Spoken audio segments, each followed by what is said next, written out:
Hello everyone, today I bring to you an ecologist who I found to be incredibly interesting, and that is Gretchen C. Daly, a woman set to put a price on the environment.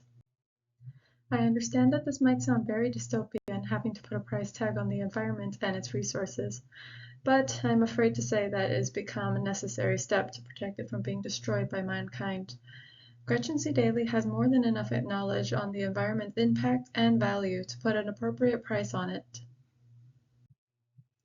Gretchen C. Daly was born on October 19, 1964 in Washington, D.C., but it seems that she spent most of her childhood and adolescence in California, moving to then West Germany, where she would graduate from high school in 1982, before once again moving back to California, where she would attend Stanford University. And it seems that at that point she would be forever tied to that institution, earning her a Bachelor of Science, Master of Science, and PhD, all in biological sciences. To this day, she continues to attend Stanford University, but now by working at the Department of Biological Sciences.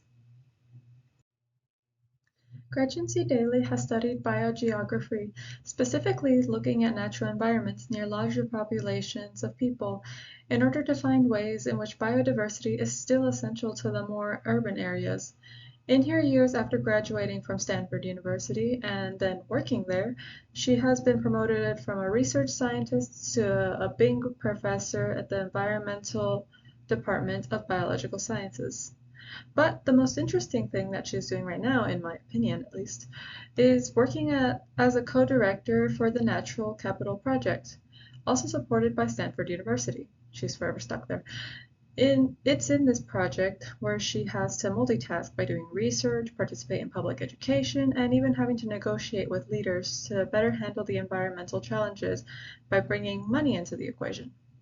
In her video I have linked in the last slide, she provides interesting examples in how letting the environment grow and provide is in fact cheaper and more effective than man-made options.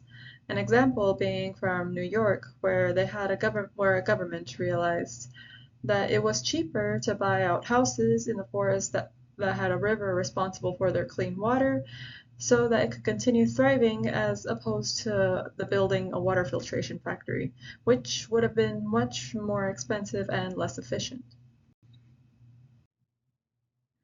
See, it's for this project that I decided to make a presentation on her. Because as disheartening as it may be that money is what it makes people take the environment into consideration, it's still a good strategy as it appeals to people in power, as proven in her New York example.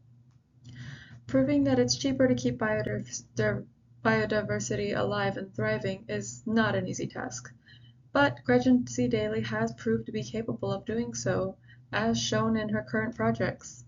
And I hope y'all look more into her because she's actually really interesting and I've only given a small snippet of all the things she has done. Finally, I only have here my resources. Two of them are articles and the last one is the video that I referenced in my slides. I hope y'all look more into her and have a good day. Thank you.